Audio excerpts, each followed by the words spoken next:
Thank you.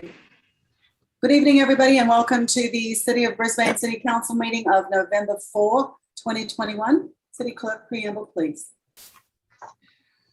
This meeting is compliant with the Ralph M. Brown Act as amended by California Assembly Bill number 361, effective September 16, 2021, providing for a public health emergency exception to the standard teleconference rules required by the Brown Act.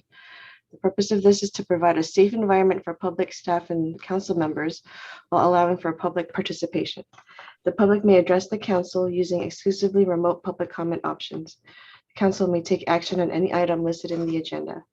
Members of the public may view the city council meetings by logging into the Zoom webinar. City council meetings can also be viewed live and or on demand via the city's YouTube channel, youtube.com/BrisbaneCA, or on Comcast Channel 27. Archive videos can be replayed on the city's website, brisbaneca.org/meetings. The City Council meeting will be an exclusively virtual meeting.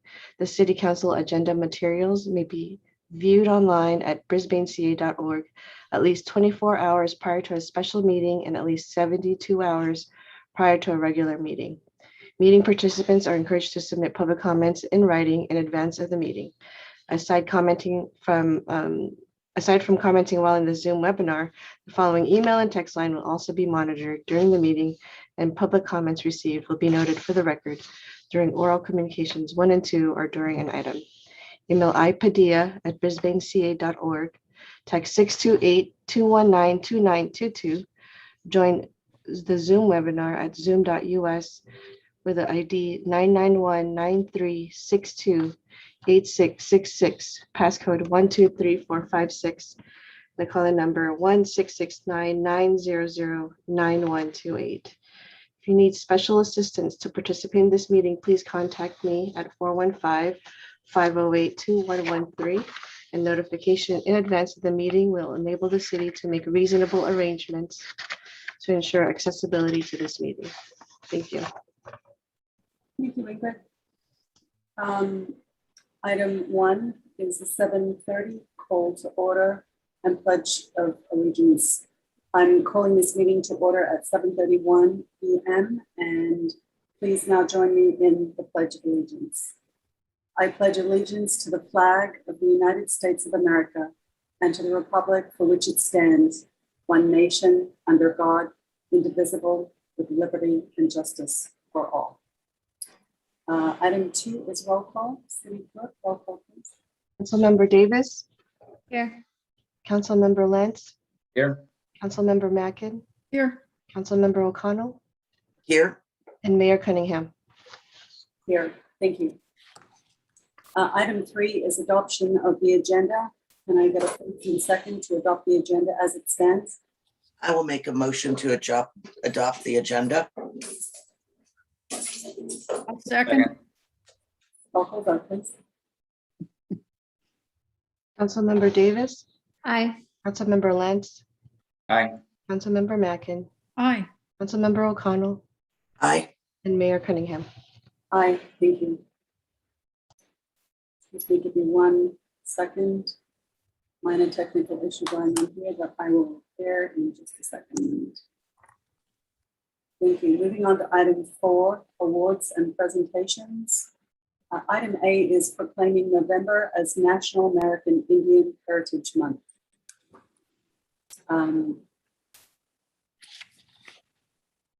1 second, please. I do apologize.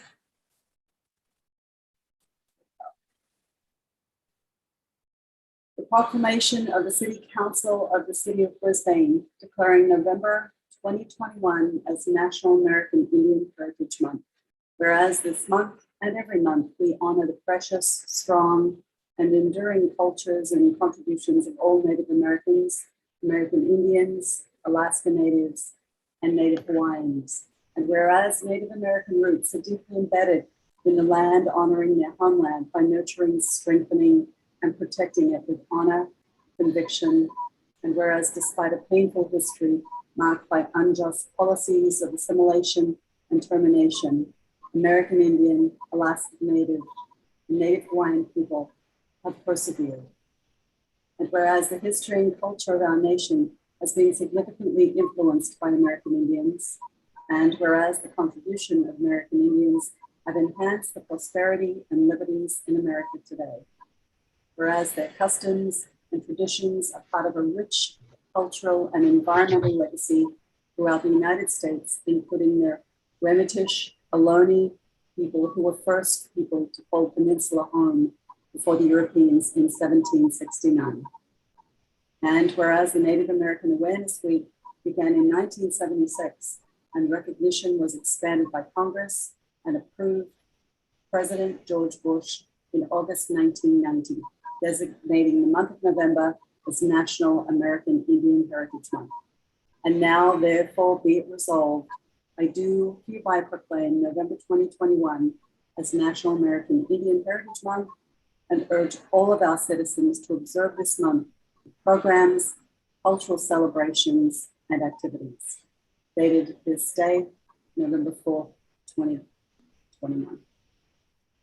Sandra Moore, Chairperson for the Native American Studies for the local San Andreas Lake Chapter of the Daughters of the American Revolution, will be receiving this proclamation. Great, thank you so much.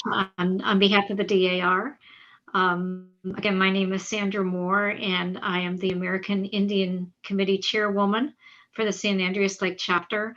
I actually have Native American heritage, though I am not a part of a tribe, but am very proud of my heritage and very proud of Native Americans and the amazing contributions they have made. And part of what I do in the DAR is to make everyone know the amazing people our Indigenous people are from their perspective. I always try and provide from their words about what they see the world as being. And it's just fascinating. It's a really fun thing for me to do, to give back to my heritage. So thank you for this proclamation and for honoring our Indigenous people. Sandra, thank you so much for being here. And thank you for all the hard work you obviously do. Thank you, Thank Sandra. you. Thanks very much. Thank you all very much. This is an honor. Appreciate it very much. Thank you. Thank you. Enjoy the rest of your evening. Thank you. You too. Okay. So moving on to item 5, oral communications number 1. Ingrid, is there anybody who wishes to speak on an item not on the calendar?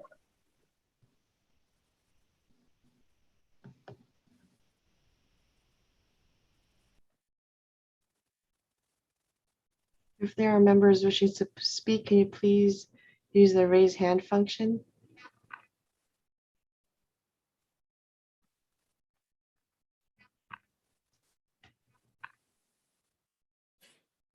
Madam Mayor, I have not received any written correspondences, text messages, nor do I see any raised hands. Thank you very much. So moving on to item 6, the consent calendar. Can I get a first and second to approve the consent calendar for items B through F? I'll make a motion to approve items B, C, D, E, and F. I'll Thank you. Pauline, second you're that. muted. Thank you. Okay, City Clerk, roll call vote, please. Councilmember Davis, Aye. Councilmember Lentz, Aye. Councilmember Mackin, Aye. Councilmember O'Connell, Aye. and Mayor Cunningham. Aye, thank you. Moving on to item 7, old business, G, update on business assistant grant program and review of the criteria for the second round of applications. Staff report, please.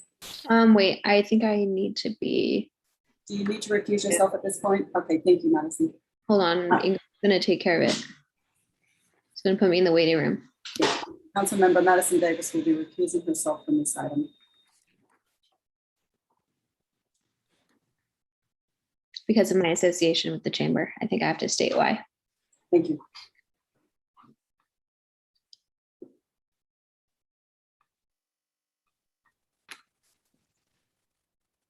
Okay, it appears that Out of the room. Councilmember Davis is out of the room. Is that correct? That's correct. Okay, thank you. Staff report, please. Sure. If you, as City Council remembers, on May 20th, the City Council allocated $200,000 to assist small businesses in Brisbane that were negatively impacted by COVID-19. The criteria that they put forward was that businesses had to have an annual gross revenue of $5 million or less. They needed a loss of 25% of their revenues for the most recent 12-month period, that the businesses commit to being open after the COVID-19 emergency is over, that the business was located in Brisbane and had a Brisbane business license, and that neither city council members or paid employees of the city could participate. The city council determined that each qualifying business would be eligible for up to $5,000. The city contracted with the Brisbane Chamber of Commerce to do the outreach and to do the processing of the businesses to see which ones would qualify.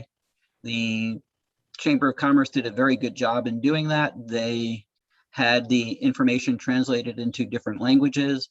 They went directly to the businesses within the community to ensure that all the businesses in the community knew about it. We had published this we published the program on the Chamber website. They put it in the luminary. We had it on the signboard in town. We put it in the Star and through the email blasts from both the Chamber and the city. We in fact got 27 businesses applied for this and were eligible based on the existing criteria. The grantees were a very diverse group of businesses in the city. As you say in the staff report, 14 of them are minority-owned businesses, 9 are women-owned. 1 is an LGBTQ-owned business. Some of the businesses, of course, overlap in multiple groups.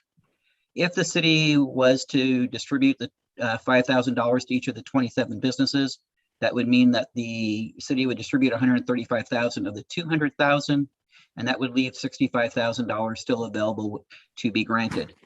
So what I'm bringing forward to you, the city council tonight, is to determine how to use that additional $65,000.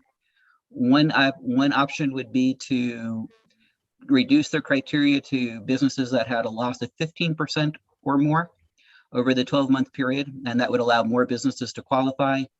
The chamber is aware of a few other businesses that would be eligible if this was reduced to this threshold, or the city council could determine to increase the amount of the grant to the businesses that have already qualified and given a grant amount of up to $7,400 per existing business. And either of those two ways would assist in distributing the full $200,000. As you remember, the $200,000 is coming from the federal ARPA money. That's one of the qualifying uses for that money. And we've already met the minimum level of success that we had shot for, which was to help at least 20 businesses. If we decrease the amount to 15%, our hope would be we'd be helping between 30 and 40 businesses. And with that, I'll answer any questions of the city council. Questions for staff? Yeah, I have a couple, Madam Mayor. Go ahead. So Stuart, so you said that we started the program in May. When did we get the first application? I think the applications came in thinking like August or September. We went through, we were trying to use a different contractor at first. Unfortunately, that contractor was very expensive and was not as familiar with the community as the chamber. So we then asked the chamber what they could do for us. So there was a little bit of a delay between the time that the city council approved the program and we were able to find a good contractor that really knew our community well and would be able to work with the businesses one-on-one. Okay, so with that information, then it sounds like we started to be up and running, say, the 1st of September. Yes. So about 2 months. Okay. And then when did we get the last application? I don't know specifically. I think we closed applications. I think we closed them in October. Okay, so it was open for 2 months and then the last one came in not too long ago, I guess. Correct. I mean, the chamber would be better able to answer exactly what the period was, but I think it was like a 6-week period. Okay. All right. Thank you. They were the applications. I just got a text. The applications are over a 3-week period. Thank you. Okay, Terry? Yeah, is it the chamber or the staff's opinion that if we reopened the time period alone, we would be able to, was there anyone who just missed the deadline that we could still capture if we just extended the time for a little bit? I don't think we would capture very many more. Talking with the chamber, we would not capture very many more businesses just by extending the deadline. The chamber did an extensive outreach. They went door to door basically for a lot of the businesses in town to work through that. There might be one or two that have missed the deadline, but it wouldn't be, I wouldn't say that we would see the full $200,000, an additional 13 businesses in town. That would happen. Colleen? Yes, thank you. So Stuart, any business that actually started in 2020 was not eligible, is that correct? Correct. You had to have a difference between your 2019 and your 2020 revenues or Okay, earnings. thank you. That's my question. So I had the same question as Terry. Stuart, so if we think that we've done significant appropriate outreach with the parameters that we had set before, did the chamber indicate how many more businesses, maybe I just missed that. Did the chamber indicate how many more businesses we might capture by changing the threshold just a little bit? I think they would think that we would be, there's like 4 or 5 that had reached out to the chamber, but had realized that their revenue decrease wasn't quite large enough to meet the criteria. So they would anticipate if you lowered it down to 15%, that you would, probably reach maybe a half a dozen, maybe a little bit more, but there might be other businesses that didn't reach out to the chamber because they saw that they weren't eligible for it. Got it. So if we reduce the eligibility and whatever time period seems appropriate, and then we still have a little money left at the end, what happens to that money if we don't use it for this purpose? Well, so the money is ARPA money. We could, you could make the determination at this meeting is that we reopen it to 15%. We get the full number of, we get additional businesses that apply. The chamber would go back out and redo outreach because since they've changed their criteria, we would need to redo outreach to make sure that all the businesses that were eligible would apply. And then what we could do is say, let's say we end up with 30 businesses or 35 businesses, we can take the additional money and distribute it amongst the businesses that already were eligible and receive it. So, we divide 200,000 by 35 as opposed to 200,000 by 40. We could do it that way. Or the other answer would be is that, there's other purposes that ARPA money is available for, one of which is to make up lost revenue for the city. But I would recommend that, if you're comfortable bringing it down to 15% and we don't get to all the way to the 40 businesses, that you provide direction to staff that we can just distribute the 200,000 evenly amongst all the businesses that are eligible and have been approved. Right, thank you. So if I could just follow up. So Stuart, right now it says that the amount will be distributed to these 27 businesses, but it hasn't been distributed yet. No, it has not, because what we're waiting for is the city council decision tonight, whether or not you wanted to increase the amount available to each business, or if you wanted to go out and get additional businesses to apply. So then if we, and clarify if I'm not getting you correct, Stuart, if we lowered the threshold and then that expanded the pool, these 27 businesses would get, potentially less money.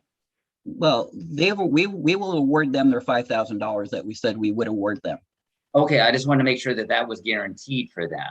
Yeah. It didn't sound like that's what it was. It sounded like we would spread it out to like 40 or whatever. Right. I guess so, maybe 40 would make it. That's right. 27 and 13 would, okay. Right. And so what we would do is, we've received the council direction that these are the businesses that you want to help the most. So we would provide them the 5,000. That when we lowered it to the 15%, what we may end up doing is if, let's say we get 20 businesses that meet that criteria, we might lower the amount per grant for those 20 businesses below the 5,000 because the city council said up to 5,000 previously. Got it. Okay, thanks for the clarification.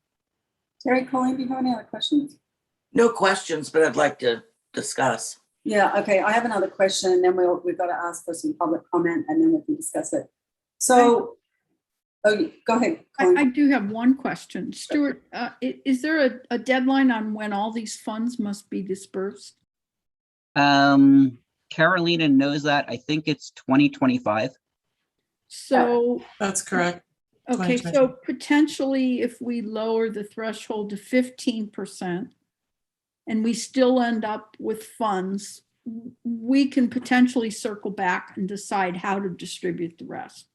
You could, if that's what your desire would be, or you could just say that distribute the 200,000 to whoever received it. I mean, what I could do is if you want me to, after we do the second round, and let's say we have, $20,000 still left in the available in the pot, I can come back to the city council and ask the city council how they would want to distribute that 20,000. Well, and I bring this up because there's at least one business I know of that started in 2020 and then COVID hit and they got hit hard. And yet, because they're a new business, they're not going to qualify under the 2019 rule. So I don't know if that will still prevail on any future disbursements. Does that come into play, or are those the criteria we have to work with? No, the criteria is anything that the city council could set. But what the city council wanted, the Economic Development Subcommittee wanted to do was help those businesses that had shown a decrease in revenue from their pre-COVID time to their COVID time. The challenge is, as somebody who started in 2020, it was not pre-COVID. Mhm. So therefore, there was no way to determine how much lost business they had due to COVID. Right. I very much agree with you that a business that started up in 2020 probably did not meet their expectations for 2020 Mhm. and would not have met what they would have received if they had, didn't have COVID. COVID didn't exist in 2020, but there's no way for an objective criteria to say how much that loss would have been. And that's why I think this Economic Development Subcommittee said that they wanted to compare the 2019 to the 2020 bottom line. So if the city council wants to begin to say that businesses that were started in 2020 would be eligible, it would be difficult to come up with a criteria to say how much they lost due to COVID and whether or not they lost 15%, 25%, or whatever that number is. Okay, I have another question, Stuart. So the businesses who've already qualified, we haven't dispersed any of this money, correct? Correct. We would anticipate doing that in the next few weeks. Okay, so I would think that needs to be separately done versus this whole new situation that we're coming up with. Is that correct? Or That is correct. Or are we going to make the people who've already qualified wait until this is all long and drawn out? And I know people are pretty much suffering at this point. No, the only reason we waited till this meeting was because the option to provide a higher grant amount to each of the businesses. So, we could have distributed the money a week ago or a week and a half ago, but figuring that we would come back to the city council at this meeting to determine if you wanted to expand the criteria or provide an extra $2,400 to the business, we waited. I waited until this council meeting for council to make that determination. Okay, thank you. Is there any more questions before we ask if there's public comment, please? No? Okay. Ingrid, is there anybody who would like to ask a question or comment on this topic?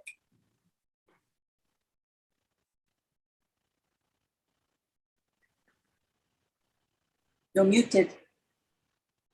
We have one raised hand, Barbara Ebel. Okay, go ahead, Barbara.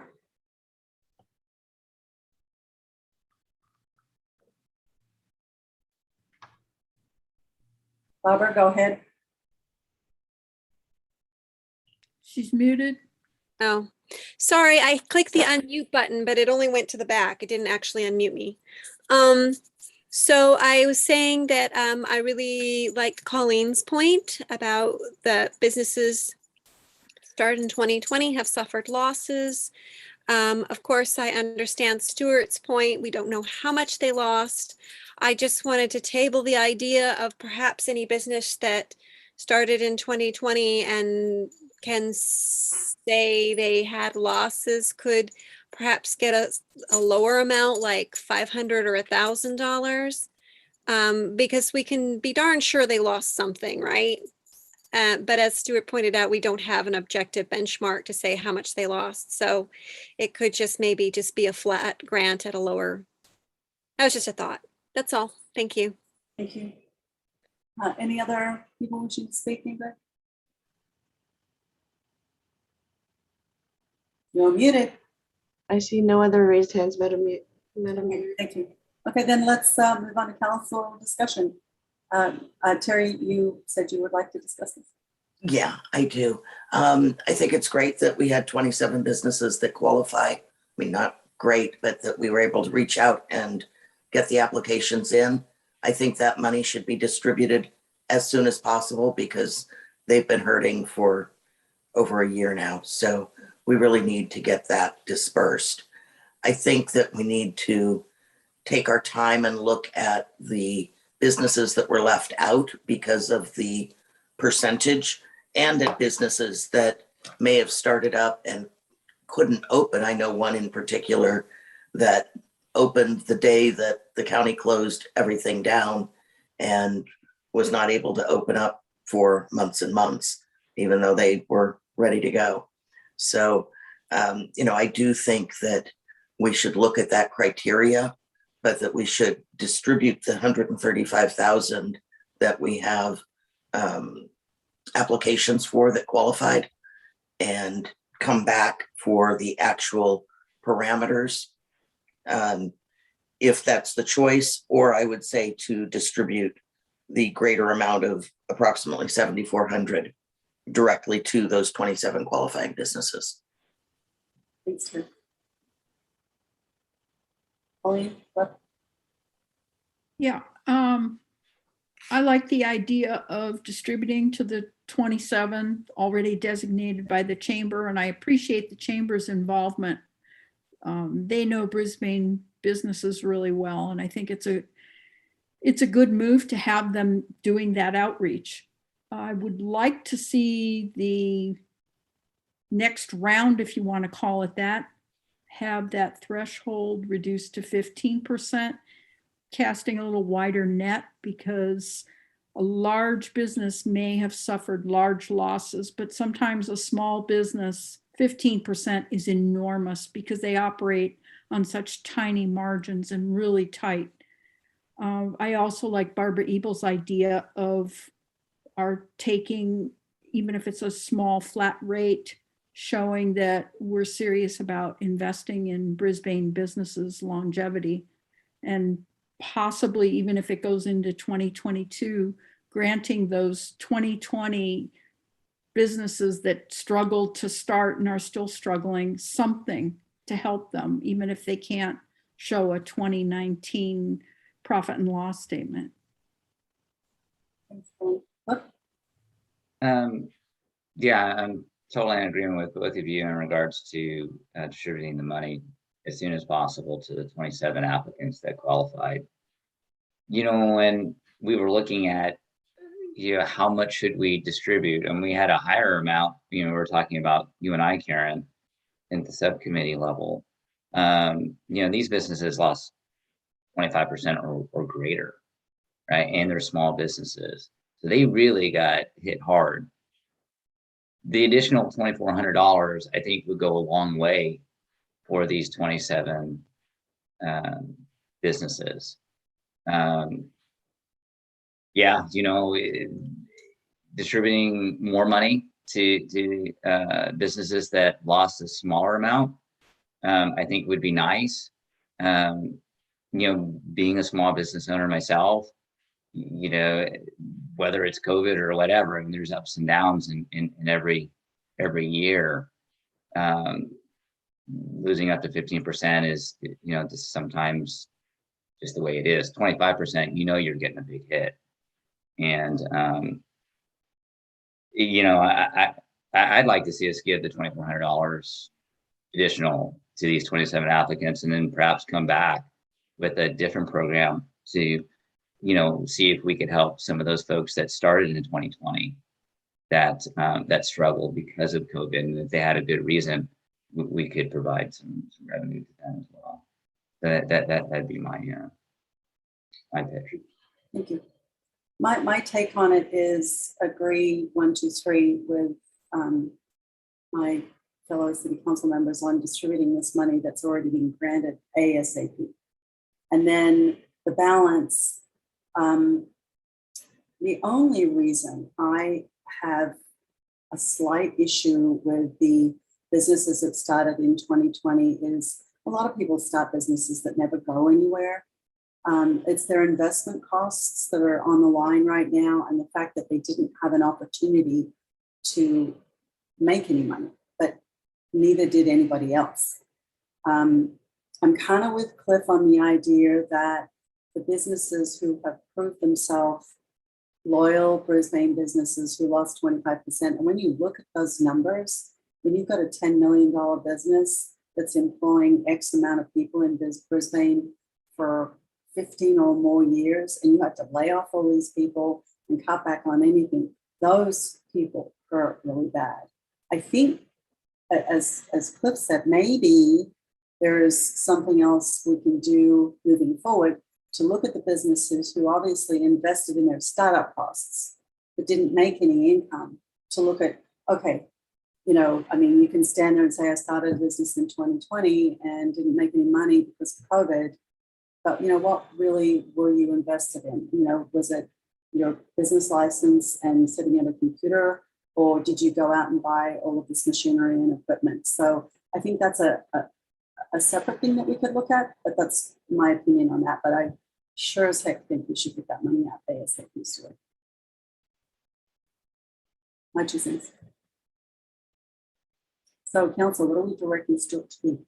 Sounds like maybe we can come to a happy medium.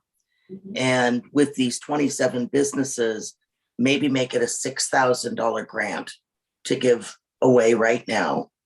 And that remaining funds we could set aside for businesses that we can change the parameters for, you know, and some of the businesses, you know, rented storefronts and couldn't open. So you know that they would have had some income had they been not closed down by the county. So it wasn't like it was an internet business or, you know, some side business they're trying to get off the ground. So, you know, perhaps we give a little bit more right now to our existing businesses that qualified, and reserve a little bit more or a little bit of leftovers to help the other businesses. I like that. I like that. I do too. Is that your motion, Terry? It's not a That motion. would be my motion. We're just directing staff. Is this a motion, Tom? Well, I think I need a motion if we're going to increase it to 6,000. So that way, when the auditors ask me why we gave $6,000 to a business and not 5,000, I'd have that ability. And what I hear is the other aspect of that motion is to bring back to the Economic Development Subcommittee whatever the amount of the remaining funds are, to work with the Economic Development Subcommittee to determine how to distribute a plan to distribute the rest of the money. As soon as possible would be my request. And that would be my motion, to increase the grant to the 27 qualified businesses to $6,000 and use the remainder for a to be determined application process. Right. And when I bring back that application process, what I probably need to do is also bring back an approval to increase the administrative costs for the Chamber of Commerce, because if it's a vastly different program, they're going to have to redo all of their announcements and redo all of their outreach. So that will probably just be part of that overall package. Yes, I'll bring back. I would imagine the overhead would go up also. Yes. Yes. All right, So that is my motion. And Second from Cliff. yes. Roll call vote, please. Councilmember Lentz, Aye. Councilmember Mackin, Aye. Councilmember O'Connell, Aye. and Mayor Cunningham. Aye. Thanks, everybody. That was great. Okay. Thank you, and good job to the city staff and the chamber for all their hard work.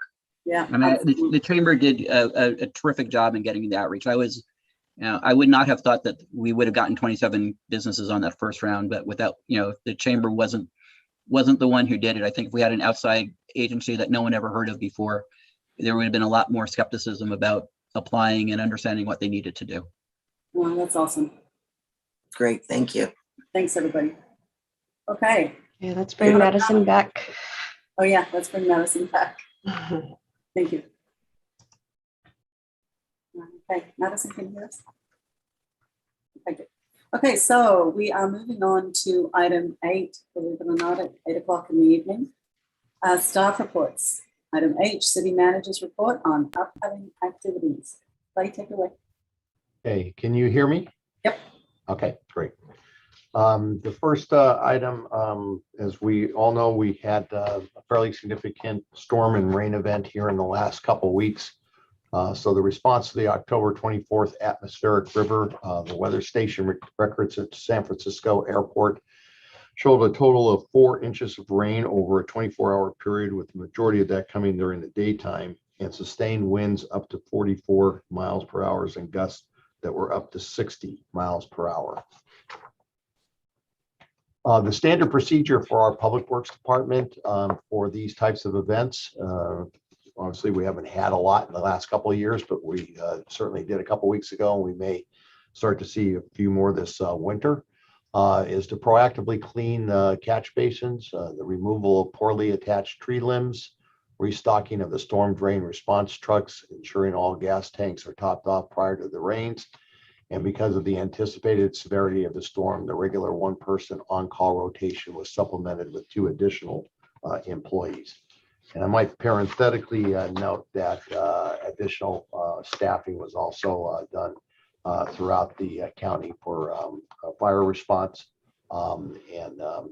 So, I think all this city municipal services were on high alert for during this event.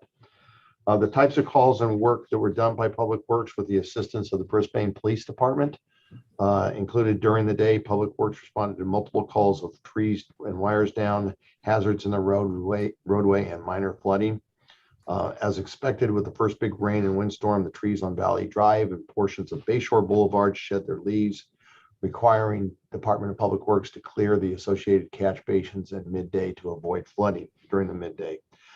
Towards the end of the day, the heavy rains finally caused enough erosion and sediment built up on Sierra Point Canyon, the catch basins, and crews were dispatched to deal with minor nuisance flooding in that area. The post-storm inspection on October 25th, the Department of Public Works discovered a 50-inch long section of the roadway on Humboldt where the asphalt roadway had separated from the curb and gutter, allowing water to infiltrate the underlying soil, causing a noticeable depression.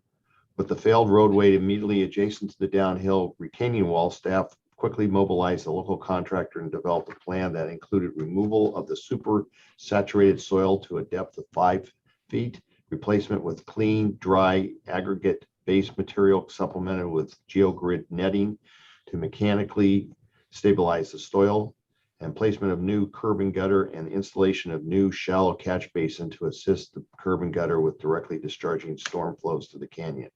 This work was completed within a week.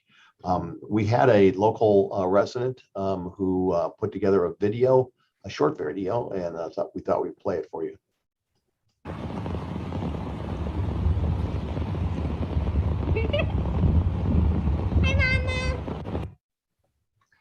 So you can see just how much water was coming down the mountain.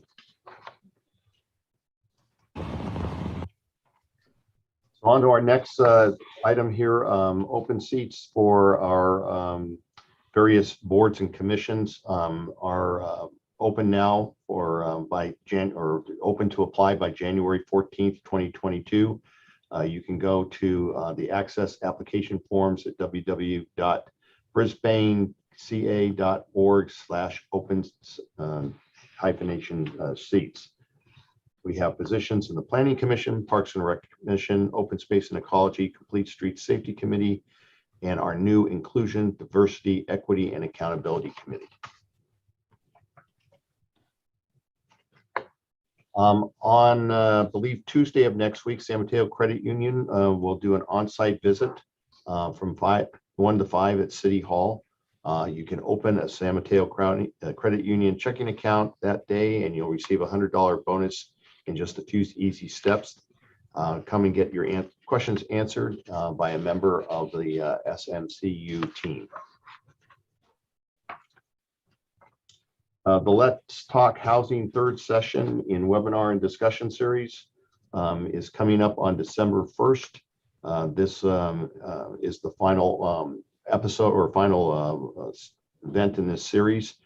You can register on the letstalkhousing.org/events website.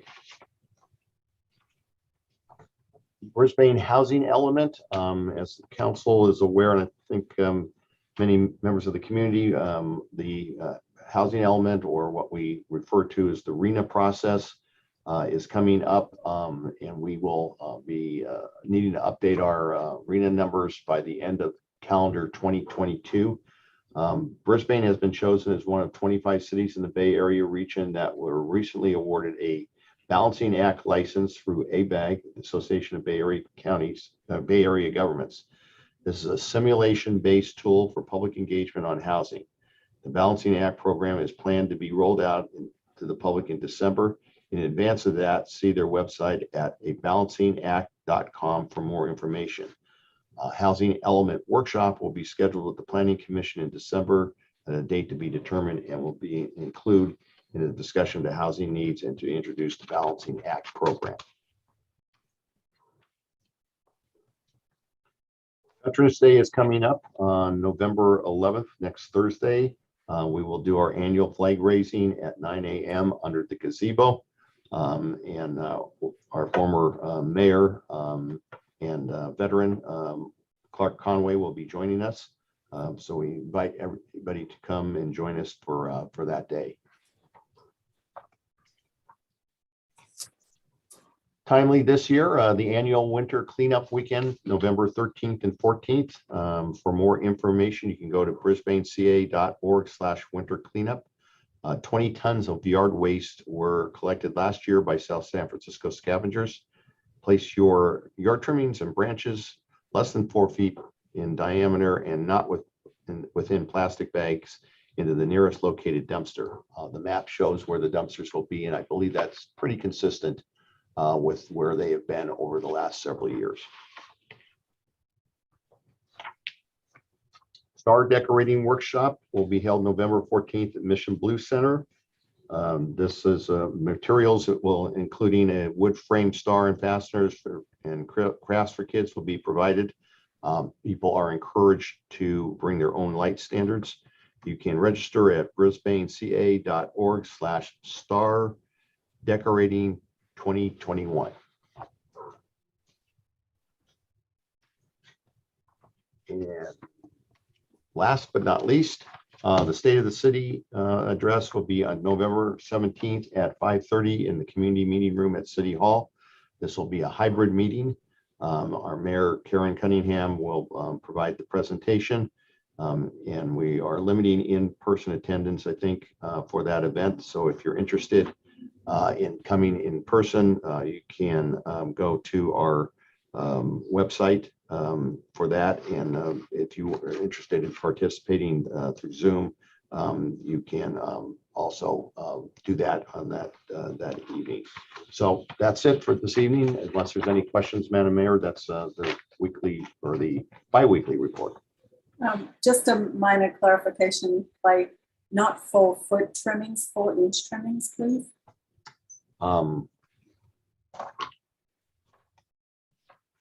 You mean for the yard waste? For the dumpster, yeah.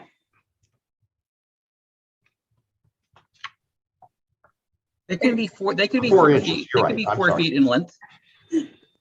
Well, Yeah, it was 4-inch diameter, not 4-foot diameter. yeah, That's we said minor 4. thing. I just Yeah. don't want to see people hauling these 4-foot logs down to the dumpster. Yeah. That's all. Thanks for the clarification. It does say 4-inch. Yeah, it's all good. Thank you. Okay, so moving on to item 9, Mayor, Council Matters, Countywide Assignments, and Subcommittee Reports. Who would like to start on that one? Terry, go ahead. So I had one meeting, which was with Councilmember Lentz for the Sierra Point Ad Hoc Subcommittee. We reviewed the letters of interest for the Sierra Point Open Space and Parks Master Plan. We gave staff direction to shortlist a few applicants. They were, many good applicants came in from the proposal. And we're hoping that when we do a further interview process, we will come up with a great candidate. Yeah, that was a great meeting, Terry. You guys would have been impressed with many of the applicants that put forth their request to work on this project. Is pretty exciting, and really looking forward to working with you, Terry, to interview those 4 firms, and hopefully one rises to the top that we just would love to share with all of you and see where that goes. But really great opportunity for the community to do some really nice public space at its Sierra Point. Right to hear. Anything else, Cliff, while you're speaking?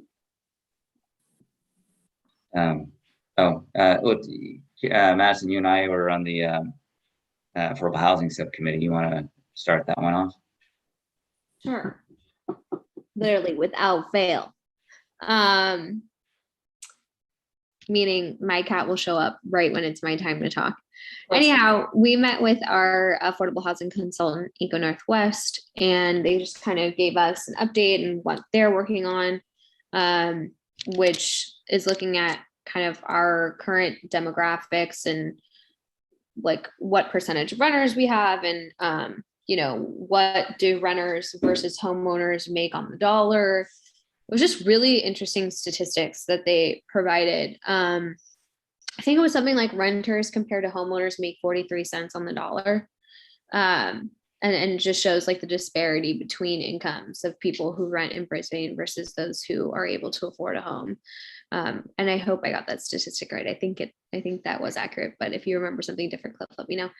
And they also just kind of talked about, how we can work to meet our arena requirements and what sort of values are important to us as a city, and like what are the ways that we want to use our influence to help achieve affordable housing, because there's many different strategies. And so, they wanted to know from our perspective, like what sort of strategies do we lean towards, and what do we think are like the hurdles that prevent us from moving forward with affordable housing.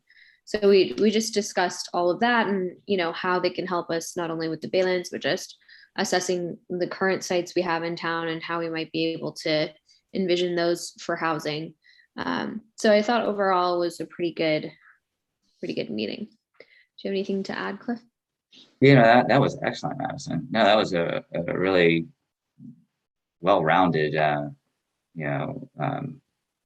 perspective of what went on in that meeting. Can I ask you guys both a question on this? Is that appropriate, Tom? It's fine. Yeah. Were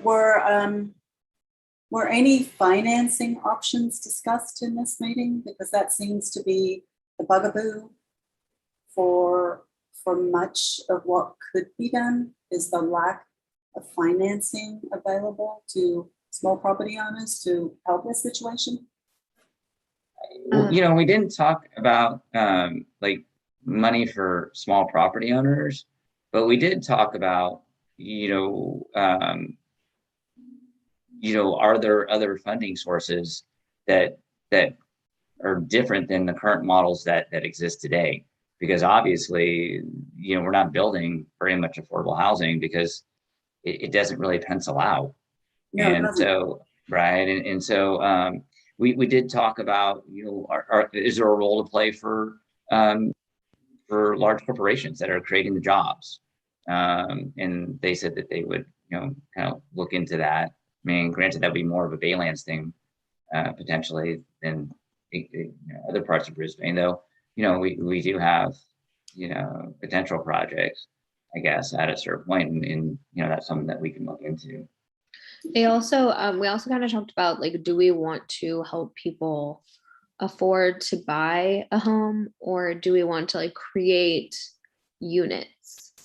So that was part of the discussion. What is like a bigger priority for us as a city? Do we want to create stock, or do we just want to help people transition into home ownership? So I have a question, if I might. Did you have any discussion at all about the potential for actually considering tiny homes in Brisbane? Since Brisbane started out as a city of very tiny homes. I feel like this came up, or like it's come up in our past meetings, because this has always been something that I've had like a fascination with. But we didn't get too into detail about it. But it was the last meeting or a meeting that we've had before, where I just said that I really loved the idea of having like a tiny home village, or even having that out at the Baylands, and can that be done, and how can that be done, for affordable housing. So I think there are multiple different, like there are other places that have done this. They do, and I know you know about this, Colleen, but they do for homeless populations, they do tiny home villages. But I think like in Oregon, they have more, the goal isn't, transitioning out of homelessness, but the goal is just to have a community that just learns to live with less. And it's just a more, it's better for the environment. And also the community comes together in a lot of outdoor spaces, because their indoor spaces are small. So it fosters community through gardening and outdoor communal areas. So that's something that's like on my personal list to look at, but it's not something that we've really gotten into too deep of detail with this consultant. Well, because with ADUs, you can put a large home on a lot, and ADU and a junior ADU, but you still have one market rate large home taking up most of the real estate. And if we really started looking at tiny homes and land becomes scarce, not everything has to be a 10-story building. You can make a very nice tiny home village and accommodate a lot of people where they otherwise can't afford home ownership. Well, and even say for the person who might own a duplex in Brisbane, or another small property with huge land around it, unless you live on that property, you cannot get financing to build an ADU, no matter how you look at it. It just doesn't pencil out. You might have a $3,400 note on a unit that can only bring in $2,200 a month in rent. So that's not incentivizing the people who could potentially add more homes in a disparate fashion, rather than these cluster buildings throughout our city. And there is no financial options available, none, that pencil out for anybody who is in that situation. And that's actually, if a developer came in and bought the duplex, they can do it, and they can get the 2.9% interest rate or less. But if an individual who is a person who owns the property in this town cannot get that money, it's 6%, which doesn't pencil out in any way, shape, or form. So I want to take us down that path relative to it too, because that is not on the books anywhere. And I've searched high and low and it just doesn't exist. So I'd love to talk about that more in the future. Yeah, you know, that's a great point, Karen. Oh, You know, you're absolutely right on that. You know, Hart has got some kind of ADU program thing going on. And so, you know, Madison and I, you know, we can see what programs might be able to be folded into the overall strategy that it's the lender issue. together.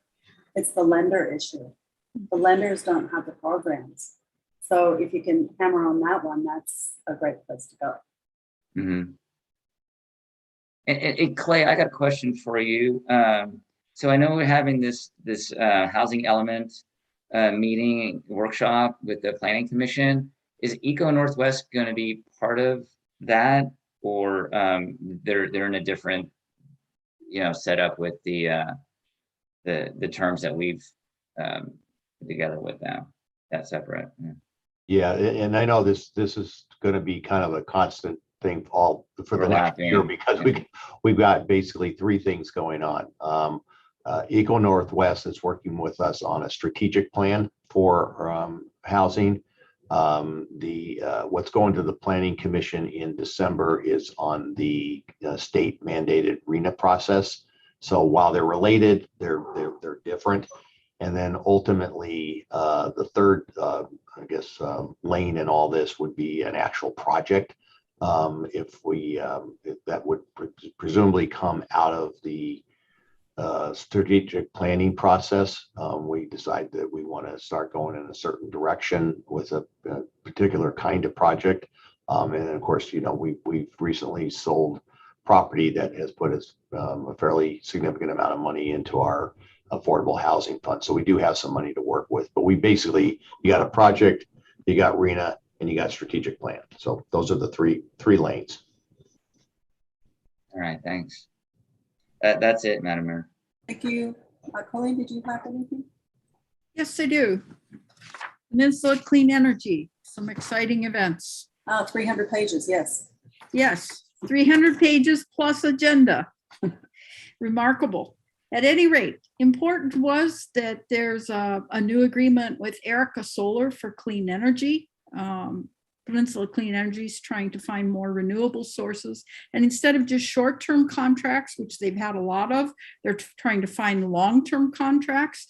This one's very exciting because it's 100 megawatts of solar and 50 megawatts of lithium ion battery storage. It's out in the desert of Riverside County. And this will deliver about 8% of Peninsula's clean energy needs for 15 years at a fixed price. That's really exciting. Secondly, they had an agreement with Gonzaga Ridge Wind Farm, which is down near Los Banos.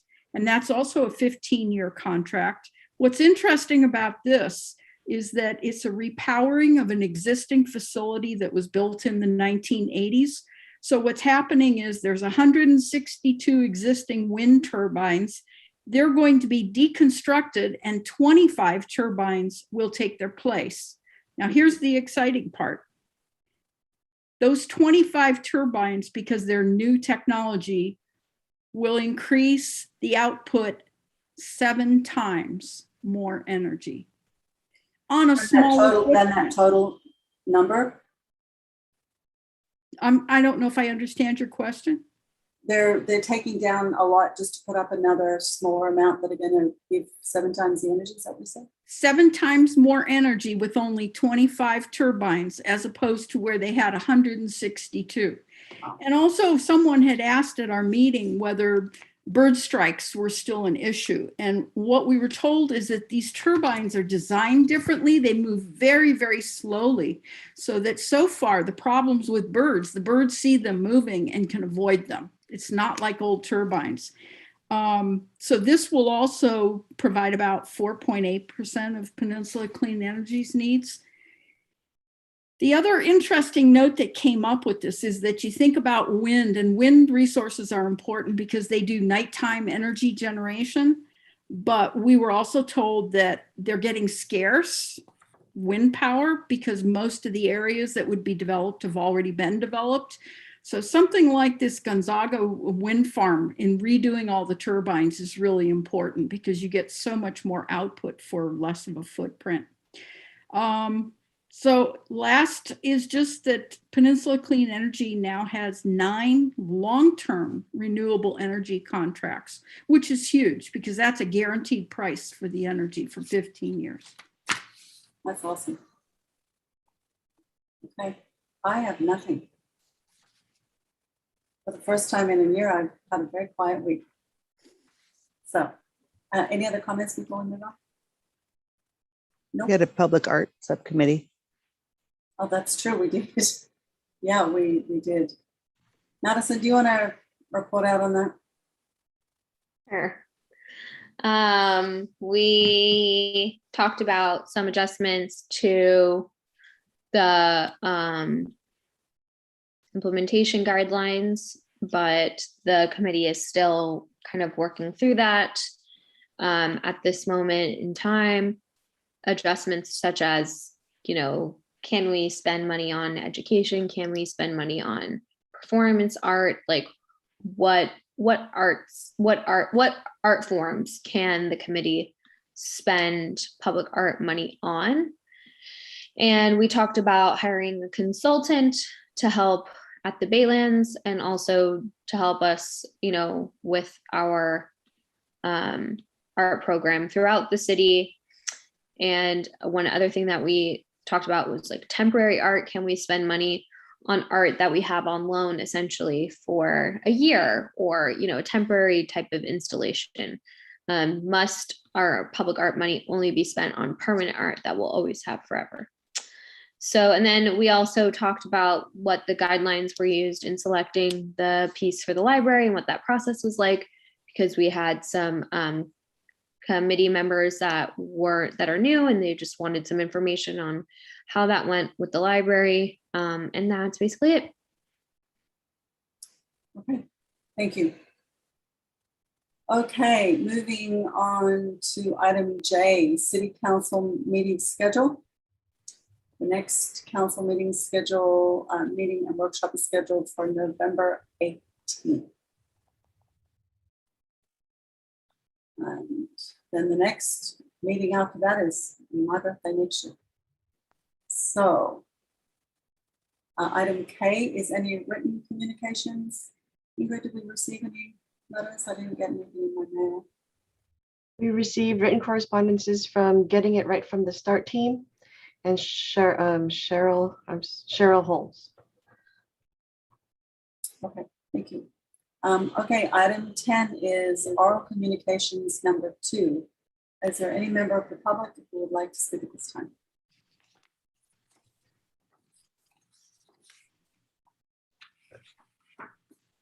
Kindly use the raise hand feature on Zoom if you would like to make a public comment.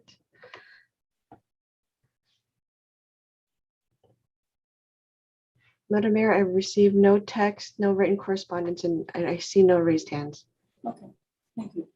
So item 11 is adjournment at 8:34 p.m. This must be a record. This meeting is now adjourned at 8:34 p.m. to November 18th at 7:30 p.m. Thank you, everybody, and have a wonderful evening. All right, good night. Good night. Good night. Thank you. Good night. Good night.